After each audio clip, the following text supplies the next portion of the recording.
Bonsoir, les titres, la crise monétaire. Le suspense continue, les ministres des Finances des 12 n'ont toujours pas trouvé d'accord à Bruxelles, mais le système monétaire européen semble ce soir préservé. Hommage unanime du monde entier au roi Baudouin. Le souverain belge est mort à 62 ans d'une crise cardiaque après 42 ans de règne. Cessez-le-feu respecté depuis hier au sud Liban. Les réfugiés libanais reviennent maintenant dans leur ville, parfois détruite. Cinéma, avec le film Un crime, en vedette Alain Delon, le réalisateur Jacques Deray est l'invité de ce journal. Week-end difficile donc pour tous les responsables monétaires et financiers européens. Après les attaques contre le franc et d'autres monnaies en fin de semaine, on a craint que le système monétaire européen ne vole en éclats. Ce soir, le danger semble écarté, mais pour l'heure, les ministres ne sont toujours pas mis d'accord sur les modalités. Les 12 sont encore réunis à Bruxelles, alors tout de suite le film de la journée, François Poulet-Matisse. Les ministres qui ont aujourd'hui pris le relais des gouverneurs de banque centrale semblent avoir pris le problème monétaire différemment. Pourquoi dévaluer telle ou telle monnaie? Pourquoi réévaluer telle autre, comme le mark? Pour Theo Weigel, le ministre allemand de l'économie, il faut tout faire pour éviter des changements de parité destructeurs. Pourquoi ne pas rendre le SME plus souple? La solution semble donc ce soir résider en une adaptation du système monétaire, sans dévaluation, mais avec de meilleures armes pour contrer la spéculation, en élargissant par exemple les marges de fluctuation seulement en période de crise. Des solutions qui, en tout état de cause, doivent préserver le système monétaire lui-même. À Bruxelles, on retrouve tout de suite Philippe Sassier. Bonsoir Philippe. Alors, est-ce que ce soir, la situation s'est tout de même un peu décantée? Ça s'est un petit peu décanté. On parle effectivement ce soir, comme Poulet-Matisse le disait, de la survie du SME et du règlement de la crise à l'intérieur du SME. J'ai appris que hier soir, on avait frôlé une véritable catastrophe. Il y a eu un véritable parti de bras de fer entre la France et l'Allemagne, mais cela s'est calmé. Jacques Delors, que nous avons pu joindre tout à l'heure, il se repose dans Lyon, nous a dit que pour lui, la solution aurait été que le mark sorte pendant un certain temps du SME. En tout cas, la balle, dit-on à Bruxelles, eh bien, elle est dans le camp allemand. Alors Philippe, maintenant, quelles sont les hypothèses qui restent au fond? Quelles sont les décisions que pourraient prendre les 12?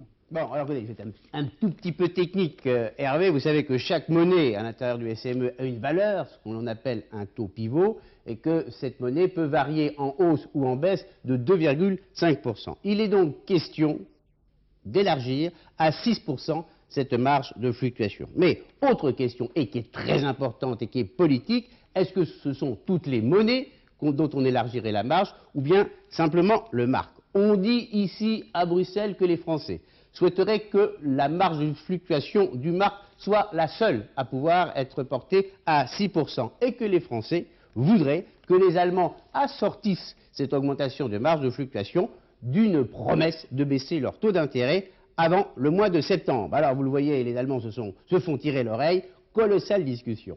Philippe, quand même, pour tous, est-ce que cette hypothèse, qui paraît la plus probable, sera suffisante pour calmer les marchés dès demain matin? Vous avez raison, il semble bien que ce soit l'hypothèse qui est la plus probable actuellement. Alors l'autre problème, Hervé, c'est de calmer les marchés. Vous êtes marin, et si la solution trouvée ne leur déplaît pas, demain, il va y avoir une sacrée tempête. Alors, comment donner de la crédibilité à ce système? Ce serait en ayant un calendrier très serré pour un retour aux marges de fluctuation plus étroites. Donc on prendrait date pour revenir très très vite à un système un petit peu plus normal. Qu'est-ce que cela signifie? Le SME serait sauvé, même, il faut l'admettre, il serait quand même un peu moins fort que par le passé. Les Français pourraient diminuer leur taux. Le problème que l'on se pose ici, c'est de savoir jusqu'où ils pourraient baisser leur taux d'intérêt. En tout cas, ce soir, la France et l'Allemagne, de nouveau, donnent l'impression qu'ils croient à la construction européenne, qu'ils croient au SME et qu'ils croient à la stabilité des monnaies. Vous parliez d'une colossale discussion entre les deux pays. Vous pensez, Philippe, qu'elle va durer encore tard? Probablement, Hervé. La nuit risque d'être longue pour tout le monde à Bruxelles. Et puis, vous savez, avec la mort du roi Baudouin, eh bien, on a dû interrompre pendant un certain temps les discussions puisque le cabinet belge a dû se réunir. Voilà ce qu'on peut dire pour le moment, Hervé. Mais il semble bien, encore une fois, quitte à se répéter, que la crise majeure que l'on a encore une fois frôlée hier, pour l'instant, semble évitée. Merci beaucoup Philippe pour toutes ces explications. Alors on attendait en principe une déclaration du Premier ministre Édouard Balladur à Matignon ce soir. Il devait s'adresser à la presse, mais seulement après que les ministres se soient mis d'accord à Bruxelles. Il faudra donc peut-être attendre demain. Alors la question maintenant, Albert Duroy, pour terminer et pour clore ce chapitre, en tout cas ce soir, puisqu'on aura l'occasion d'en reparler demain largement certainement, est-ce qu'on peut dire ce soir que l'Europe a sauvé les meubles ? Je crois, Hervé, qu'il est encore un peu trop tôt pour le dire, d'autant que l'Europe peut sauver les apparences, mais que certains pays européens peuvent ne pas y parvenir, tant les difficultés à surmonter sont grandes.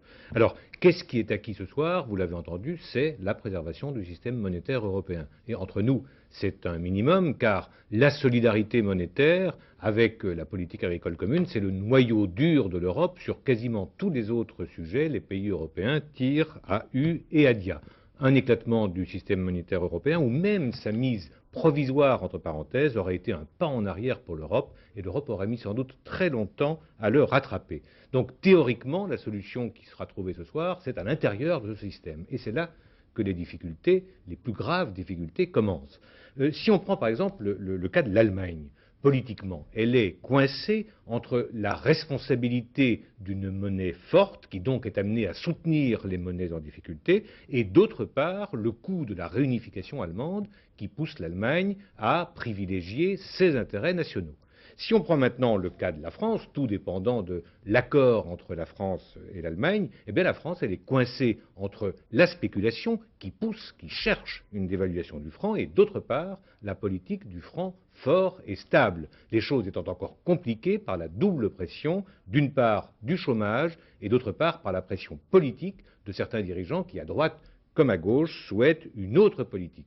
Le problème est donc ce soir, il faut dire les choses comme elles sont, de concilier des intérêts qui apparaissent largement inconciliables, et cela avant minuit, heure de réouverture du marché de Tokyo. Très bien, donc dans le dernier journal, en principe, on aura les résultats de cette réunion. La Belgique, décidément au centre de l'actualité. On l'a appris la nuit dernière, le roi Baudouin est mort. Ce soir, le monde entier rend hommage à cet homme parfois effacé, mais qui a joué un rôle important dans la construction de l'Europe, justement, et dans le maintien de l'unité de la Belgique. Le roi des Belges a donc eu une crise cardiaque dans sa résidence d'été, à Motril, dans le sud de l'Espagne, en Andalousie, là où il passait régulièrement ses vacances avec son épouse, la reine Fabiola. Son corps a été rapatrié dans la journée en Belgique. Le roi Baudouin n'avait que 62 ans, mais avait été opéré du cœur l'année dernière, une opération grave. À Bruxelles, ce matin, les Belges pris de court ne cachaient pas leur émotion, mais pas seulement à Bruxelles d'ailleurs. Nathalie Dolé, notre envoyée spéciale, s'est rendue en province. Là aussi, on mesure l'attachement des Belges à leur roi. Témoignage. Silence et recueillement dans le château comme dans le village. Ciernion aujourd'hui a perdu l'un des siens. Ici, évidemment, il était un petit peu... Il était là chez lui, ici. Hein. Il se promenait. Il a passé une partie de son enfance aussi, ce qui le rendait encore un petit peu plus libre qu'ailleurs, je suppose. Pendant toute la journée, des familles sont venues déposer gerbes de fleurs et cartes de condoléances à la grille du château de Baudouin et de Fabiola. Un dernier hommage silencieux au bon roi qui, en 40 ans, avait tissé avec ses sujets de véritables liens familiaux. C'était pour nous un homme très équilibré. Et en le perdant, c'est vrai qu'on perd un petit peu un papa, quoi. Il était bon pour tout le monde et on l'aimait bien. Il allait vers les gens, c'était même quelquefois... il aimait bien sa population, quoi. Une personne très chaleureuse, très attentive, oui. Très attentive et très simple. En dehors du protocole, évidemment, auquel il est astreint. Le protocole, c'était pour Baudouin son palais de Bruxelles, symbole de la royauté en deuil. Aujourd'hui, la Belgique pleure le roi qui avait tant travaillé à son unité. Le roi était attaché à son pays, à la Belgique, peu importe les structures politiques. Mais c'est vrai qu'il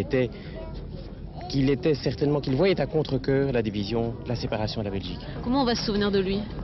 Certainement comme le dernier roi qui a vécu la Belgique unitaire et le premier qui a vécu la Belgique fédérale. Mais aujourd'hui, c'est bien le peuple belge qui est en deuil, flamands, bruxellois et wallons rassemblés dans la même émotion. Baudouin régnait sur la Belgique depuis plus de 40 ans, donc il était devenu roi très jeune dans des conditions difficiles. Petit à petit, il s'était imposé. Renaud Fessaquet, portrait. C'est l'histoire d'un destin contrarié, celle d'un roi triste et meurtri, d'être monté sur le trône à cause d'un père rejeté par son peuple pour avoir capitulé devant les nazis. Père, je te promets que je ferai tout pour me montrer digne d'être ton fils. La voix encore hésitante, Baudouin Ier devient donc roi des Belges aux accents de la Brabançonne. Il a 21 ans et son règne sera empreint d'austérité, de discrétion et de mélancolie. En 1960, pourtant, premier sourire sur le visage du jeune roi. Baudouin rencontre Fabiola, une aristocrate espagnole, et l'épouse. Premier sourire, mais deuxième blessure, car ni lui ni elle ne pourront jamais avoir d'enfants et donc d'héritiers. Le château royal de La Haken reste vide et isolé, pas de rire d'enfants, peu de fêtes, peu de visites. Baudouin et Fabiola apprennent à vivre seuls, comme un couple de modestes petits bourgeois. Le dernier crève-cœur de Baudouin, c'est la Belgique elle-même. Comme la France, le petit royaume perd ses colonies africaines, surtout la plus riche, le Congo. Mon pays et moi-même, nous reconnaissons avec joie et émotion que le Congo accède ce 30 juin 1960 à l'indépendance. De l'émotion sans doute, de la joie sûrement pas, car l'indépendance du Congo laisse les Belges pleins d'amertume et de rancœur. Autre déchirure, dans les années 70, où l'union ne fait plus la force du plat pays. Les Flamands, de plus en plus nombreux, ne supportent plus la cohabitation avec les Wallons. Baudouin, ciment d'un royaume fragile, calme le jeu une fois encore, mais doit accepter l'installation du fédéralisme à contre-cœur. Dans ce monde chamboulé, Baudouin s'accroche à sa foi catholique comme aucun autre croyant. Les tourments de la conscience seront d'ailleurs les seuls à le faire sortir de sa réserve. En 90, par exemple, lorsqu'il fait la grève du trône pour ne pas signer une loi libéralisant l'avortement. À chaque crise, le roi soutient sa Belgique. À chaque épreuve, il est là, peut-être trop lisse, trop discret au goût de l'époque. Baudouin Ier a eu l'incomparable qualité de ne jamais faillir à son devoir, maintenir, coûte que coûte, l'unité du pays. Reste maintenant à savoir qui va succéder au roi Baudouin. En principe, dans les 10 jours, un nouveau monarque doit prêter serment. L'héritier normal du trône est le prince Albert, le frère de Baudouin. Mais on estime qu'il cédera sa couronne à l'un de ses enfants. À Bruxelles, François Poulet-Matif. La succession du roi Baudouin, qui devrait être fixée dans les jours qui viennent, c'est d'abord l'affaire de la famille royale, réunie dans le plus grand secret du château de Laeken. Si les forces politiques belges peuvent exercer une certaine influence, elles n'ont pas officiellement à intervenir. Premier dans l'ordre de la succession, Albert de Liège, frère cadet du roi, mais celui-ci, jugé un peu trop libre de propos et de comportement, a dû céder sa place à son fils Philippe, âgé de 33 ans. Philippe a été formé à son futur rôle par Baudouin et Fabiola, comme un fils qu'ils n'ont jamais eu. Il a fait ses études en Angleterre, aux États-Unis, s'est initié à son rôle auprès de plusieurs chefs d'État, mais certains en Belgique le considèrent comme trop vulnérable et manquant de personnalité. Petit, dit-il, je ne voulais pas être roi. Aujourd'hui, je m'y suis habitué. Aveu inquiétant pour une couronne considérée comme l'un des trop rares ciments de l'unité belge. La surprise pourrait venir de la sœur de Philippe, Astrid, 31 ans, mariée, mère de 3 enfants. Visage rayonnant de jeunesse qui évoque chez beaucoup de Belges le souvenir très populaire de sa grand-mère Astrid, mère de Baudouin. Depuis une récente loi votée par le Parlement, elle peut, en tant que femme, succéder au trône. Rien n'est donc exclu. En tout état de cause, la succession touche au problème le plus crucial de la Belgique, son unité. Effectivement, la mort du roi Baudouin est intervenue au moment où la Belgique venait juste d'adopter une structure fédérale et la famille royale a toujours joué un rôle unificateur entre les deux communautés profondément divisées, les Wallons et les Flamands. Valérie Gagé. 21 juillet 1831, le roi Léopold Ier prête serment à la Constitution. La Belgique est née. Il n'est pas question alors de Wallons ou de Flamands. La fracture entre francophones et néerlandophones s'est creusée progressivement, facteur de troubles de plus en plus nombreux, de plus en plus violents. Il faudra 137 ans pour que d'État unitaire, la Belgique devienne État fédéral. J'ai tracé les contours d'un fédéralisme qui doit favoriser l'union, maintenir une solidarité entre les diverses composantes de notre État et rejeter toute forme de séparatisme. Le roi Baudouin accepta avec réticence la transformation du pays. Il usa malgré tout de toute son influence pour que cette mutation vers le fédéralisme se fasse de manière paisible. Baudouin se posa en garant de l'unité nationale. Personne ne songe sérieusement à faire une république belge. Mais il est évident que si la Belgique disparaît, la monarchie disparaît aussi, par le simple fait qu'un homme ne peut pas s'asseoir entre deux chaises. La Belgique est aujourd'hui divisée en 3 régions autonomes, Wallonie, Flandre et Bruxelles-Capitale, chacune dotée de son propre gouvernement. Plusieurs responsables politiques des pays de l'Est sont dernièrement venus s'inspirer du modèle belge pour tenter de résoudre leurs divisions internes. Le futur roi ou la future reine des Belges aura certainement à cœur de continuer l'œuvre entreprise par Baudouin. Comme lui, il devra combattre les tentations sécessionnistes qui sont en Flandre de plus en plus fortes. Pour terminer, j'ajoute que le président Mitterrand a envoyé 2 messages de condoléances, l'un à la reine Fabiola, l'autre au Premier ministre belge. Et ce soir, le Premier ministre Édouard Balladur a lui aussi adressé ses condoléances. Enfin, sachez que France 2 retransmettra en direct les obsèques du roi des Belges. Elles seront commentées par Léon Zitrone. Mais ce soir, on ne sait pas encore quel jour elles auront lieu précisément. Le reste de l'actualité avec d'abord le chassé-croisé des vacances. Le calme était revenu dans le sens des départs, mais la matinée avait été classée rouge par Bison Futé et cette matinée a tenu ses promesses. Première difficulté très tôt, notamment dans le couloir Saône-Rhône avec 70 km de bouchons entre Vienne et Montélimar sur la 7 par exemple. Ce soir, les difficultés, elles seront bien sûr dans le sens des retours, mais apparemment pour l'instant, c'est relativement fluide. Demain, c'est encore une journée classée orange par Bison Futé. Nouvelle avancée dans la lutte contre le cancer. Une équipe française de La Pitié-Salpêtrière utilise une thérapie se servant des gènes suicides. Alors c'est un petit peu compliqué, mais cette thérapie anticancéreuse laisse aussi espérer des progrès dans la lutte contre le sida. Florence Bouquilla, explication. Tout repose sur la stratégie du gène suicide qui consiste à introduire un message dans les cellules cancéreuses. Elles reçoivent l'ordre de produire une enzyme issue du virus de l'herpès. Lorsque le malade commence à suivre un traitement, cette enzyme entraîne la mort des cellules de la tumeur. Les cellules normales, elles, sont épargnées.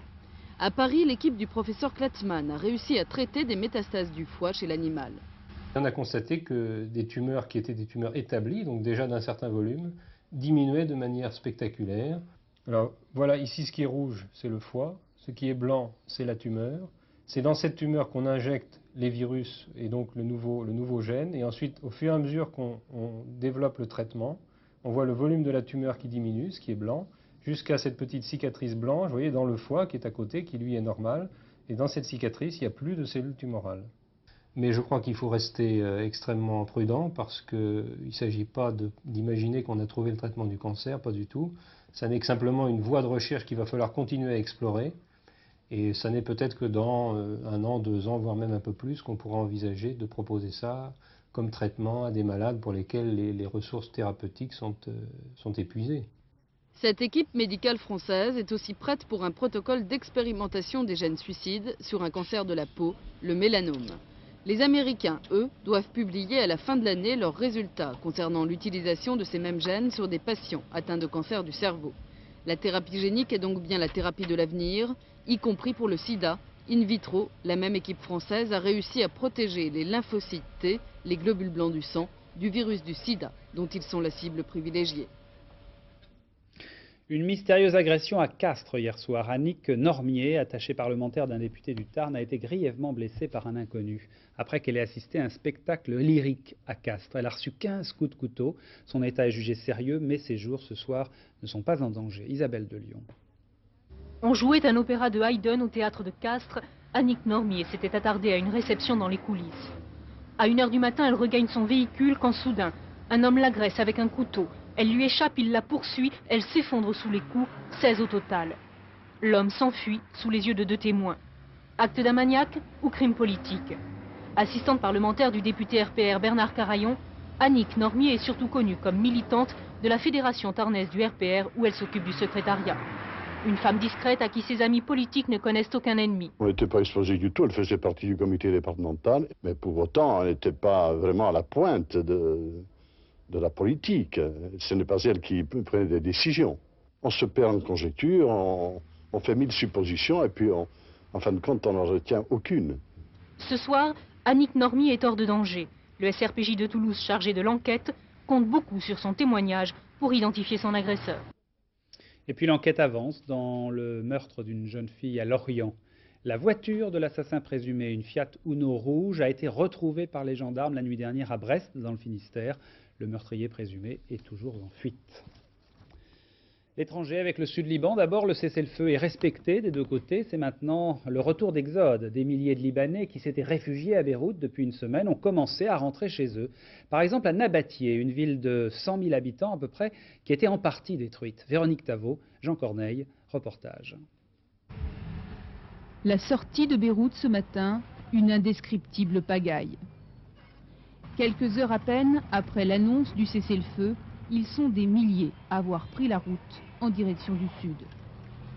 Entassés dans leur voiture, sous une chaleur caniculaire, ils ont décidé de rentrer chez eux. Un retour très attendu après 7 jours d'exil forcé passés à Beyrouth. Sur les visages, le sourire enfin retrouvé.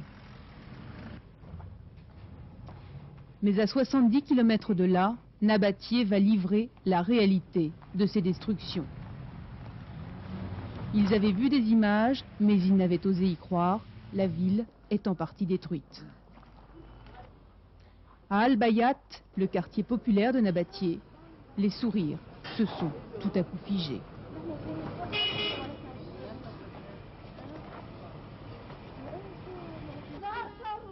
Regardez, regardez ce qu'ils ont fait de ma maison. Venez voir, venez à l'intérieur, tout est détruit.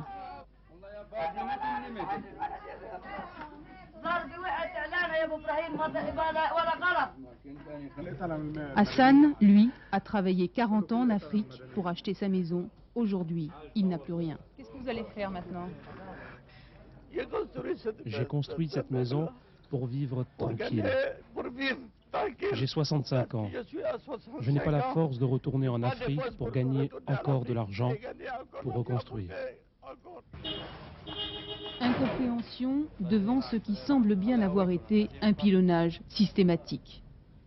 Un acharnement d'autant plus difficile à comprendre que Nabatieh n'est pas un fief du Hezbollah. Aujourd'hui, ce sont les civils qui paient le tribut le plus lourd.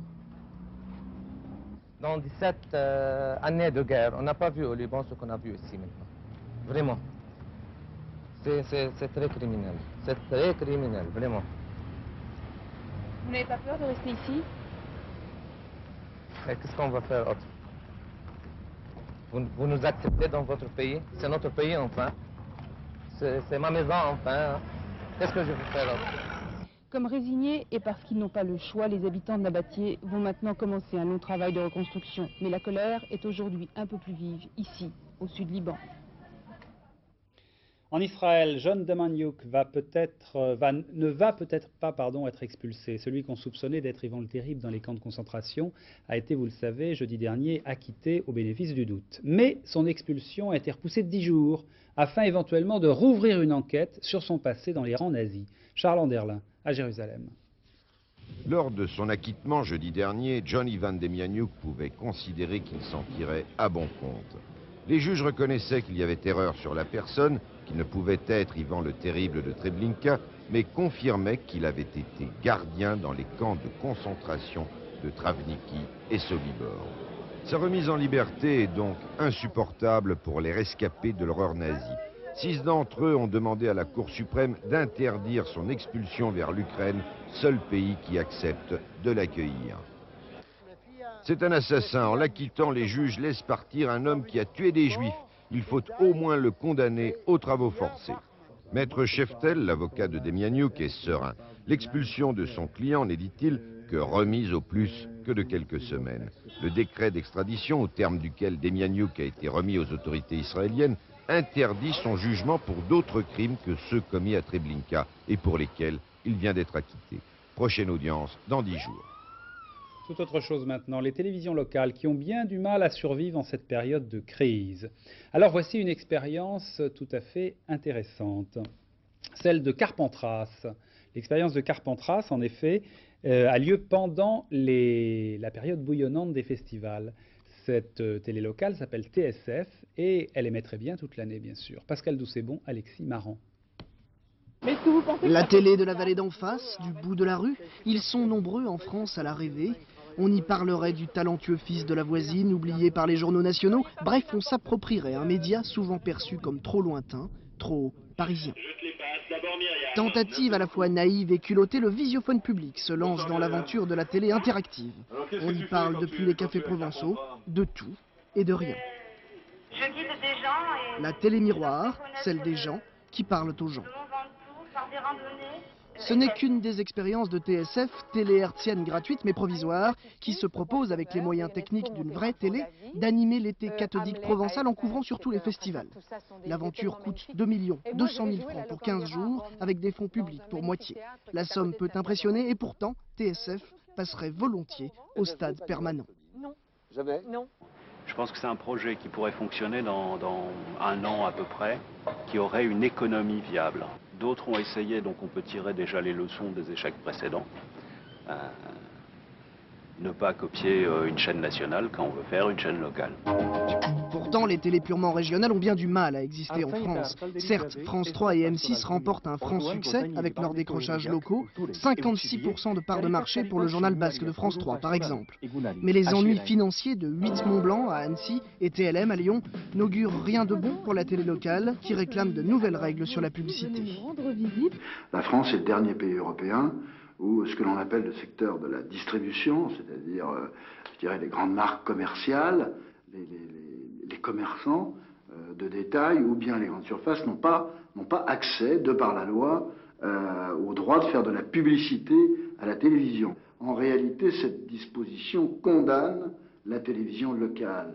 Et donc je crois qu'il faudra qu'elle évolue.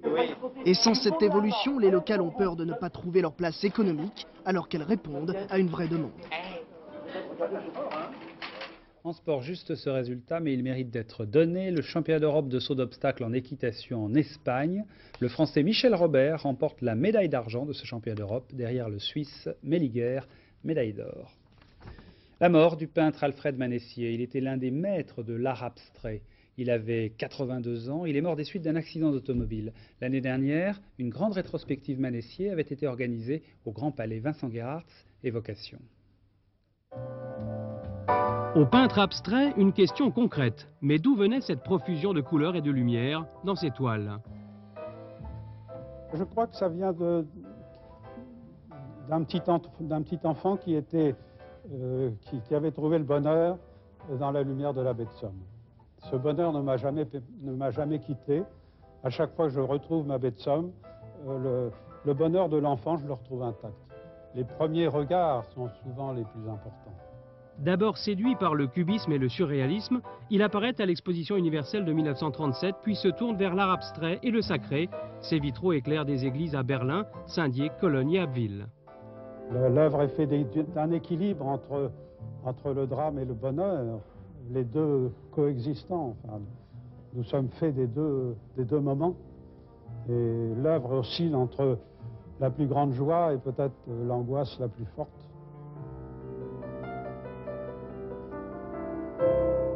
Alfred Manessier qui vient de mourir. L'explorateur Thor Heyerdahl fait reparler de lui. Souvenez-vous, le Kon-Tiki, c'était lui. Au Pérou, il a retrouvé une momie, la momie d'un chef inca qui daterait du XVe siècle. Yann Lavoie. Voici le shérif de l'archéologie, Thor Heyerdahl, norvégien, spécialiste des Incas et du site de Tucumé au Pérou. Avec lui, tout est passé au peigne fin, et c'est dans les restes d'une de ces pyramides qu'il a découvert ceci. Oui, c'est vrai, à première vue, rien d'extraordinaire, mais à l'aide de radiographie, on voit nettement un crâne momifié et quelques ossements. Et pas n'importe quel crâne, celui d'un chef inca du XVe siècle. Il faut ensuite précautionneusement ôter les 15 épaisseurs de vêtements. Certaines couches sont en décomposition, d'autres, et c'est sensationnel, ont gardé leur couleur, leur éclat. Après 5 siècles sous terre, la coiffe de ce chef inca est intacte. Sachez qu'il a vécu quelques années avant l'invasion des conquistadors espagnols et qu'il a eu du bon temps, notre chef inca. La coutume voulait en effet qu'il vive entouré d'une vingtaine de femmes âgées de 15 à 17 ans. Apparemment, ça conserve, puisqu'il a 500 ans et toutes ses dents.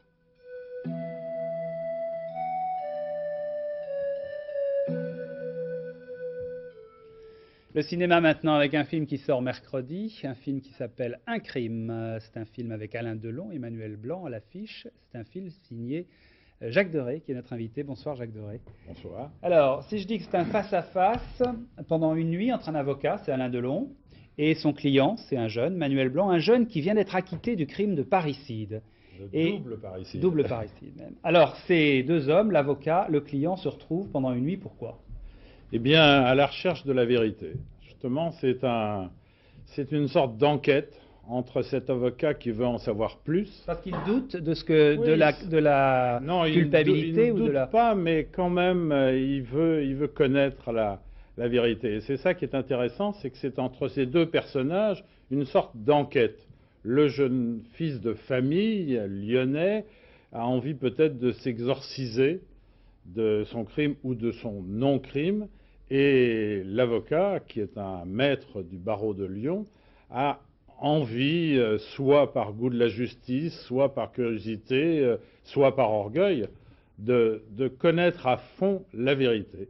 Alors, c'est un face-à-face, je dis, entre les deux comédiens, et si vous voulez bien, on va voir un extrait tout de suite d'un crime, qui est un extrait justement où sont face-à-face Manuel Blanc mais et pas Alain dans Delon. un tribunal, dans l'appartement des Voilà. victimes. Extrait. Dès que le type a foutu le camp, je me suis tiré. C'est moi que le gardien a vu. Il a vu s'enfuir un homme, pas deux. Cette nuit-là, vous n'étiez pas là, vous étiez chez Franquin. Et ce crime, vous venez de l'imaginer. Alors écoute-moi, je crois plus un mot de tes histoires. Tu t'inventes des tas de personnages pour oublier qui tu es. Alors viens voir. Regarde ce vestibule. Pour moi, c'est une ligne droite. Pour toi, c'est un labyrinthe. T'es ici, là-bas, dans le salon, dans le bureau, dans la chambre, partout. Des dizaines de Frédéric. Quand t'auras trouvé le bon, tu m'appelleras. Maître, écoutez-moi. Retourne dans la cuisine. Mets 4 couverts et dînez entre vous. La mythomanie a ses avantages, on n'est jamais seul. Alors voilà, ça je crois que ça donne une assez bonne idée du climat du film. On ne va pas raconter tout, bien sûr, non. puisque la vérité n'est révélée qu'à la fin. Alors tout de même, Jacques Deray, c'est votre 8e film avec Alain Delon, mais ça mérite quelques explications, parce que entre le 7e et le 8e, il s'est passé drôlement de temps. Il s'est passé plus de 10 ans, oui, où nos chemins se sont séparés. Mais je pense que... Non, pas du tout. Je pense qu'on avait besoin l'un et l'autre d'un peu d'oxygène, que chacun... On avait envie de faire un certain genre de film, et finalement on s'est retrouvés pour un film noir, pour un crime. Je lui ai proposé ce rôle, il a eu envie de le jouer, de l'interpréter, et on a lancé l'aventure avec Alain Sard. Ce sont des retrouvailles, mais lorsque je me suis retrouvé sur le plateau avec lui, j'avais l'impression de l'avoir quitté la veille. Alors la question que tout le monde se pose et que tous les journalistes ont envie de vous poser, évidemment, c'est quels sont vos rapports avec Alain Delon sur le tournage, bien sûr, parce que d'autres metteurs en scène précédents ont dit que c'était pas très facile. Oui, je crois que des personnalités comme Alain Delon entraînent des rumeurs, entraînent des agacements, entraînent des légendes. Moi, l'acteur m'intéresse, l'acteur me fascine, et il y a une vraie complicité, il y a une vraie harmonie entre nous, et on l'a prouvé puisqu'on a fait un parcours tout à fait positif, et j'espère qu'on continuera. Mais il met son grain de sel partout, si je puis dire? Non, pas du tout. Je pense qu'à partir du moment où on décide de donner un rôle, de proposer un rôle à un acteur comme Delon, qui a une filmographie exceptionnelle, eh bien c'est certain qu'on a une discussion, mais avant le film, sur la structure, sur le personnage. Et d'ailleurs, il a co-signé le scénario. Oui, parce que c'est une sorte de complicité interne entre nous, mais je crois que Delon, une fois que le film est précis dans nos têtes, c'est-à-dire le style, le genre, bon, c'est à lui d'organiser et de construire son personnage, son rôle, comme il sait les construire lorsqu'il a un rôle à défendre. Jacques Deray, l'autre écueil de ce film, c'était le face-à-face. Donc, parce que d'un côté, il y avait Alain Delon, comédien très chevronné, et en face, un jeune. Et vous avez choisi Manuel Blanc, qu'on avait vu qu'une fois au cinéma. C'est vrai qu'il avait récolté un César du meilleur espoir pour ça. C'était le film J'embrasse pas. Mais tout de même, c'était risqué, ça. C'était un défi. C'est un défi de mettre en face d'Alain Delon un jeune débutant, mais c'est aussi l'histoire. Et Manuel représente pour moi la jeune génération, mais représente aussi l'ambiguïté, la non-transparence, et puis cette force des jeunes qui arrive sur un plateau avec sans complexe, au contraire, très discret, très humble, mais eh ben, c'est très bien. Je suis la co-vedette avec Alain Delon, c'est parfait. Et je trouve ça sympathique, en plus sympathique dans le regard de Delon, qui a une sorte de regard généreux et un regard d'aîné. Et Manuel Blanc est formidable. Merci beaucoup Jacques Deray, merci d'avoir été notre invité dans ce journal. Nous allons terminer cette édition du journal. Auparavant, je voudrais donner cette information qui vient juste de tomber sur notre ordinateur. C'est le prince Albert, le frère du roi Baudouin, qui sera le nouveau roi des Belges, selon le Premier ministre. C'est donc, les prévisions sont un petit peu déjouées. On avait dit que ce serait le fils du prince Albert, le prince Philippe, qui serait le prochain roi. Eh bien non, d'après le Premier ministre, ce sera le prince Albert, donc le frère du roi Baudouin qui vient de mourir, qui sera le prochain roi des Belges. Voilà, fin de cette édition. La météo dans un instant avec Nathalie Riouet. Ensuite, à 20h45, La poursuite sauvage, un western mythique avec Ernest Borgnine et William Holden. Après le deuxième film, il y aura Le Dernier Journal, présenté par Isabelle Staes. Ce sera vers 23h50. Bonne soirée sur France 2. À demain à 20h.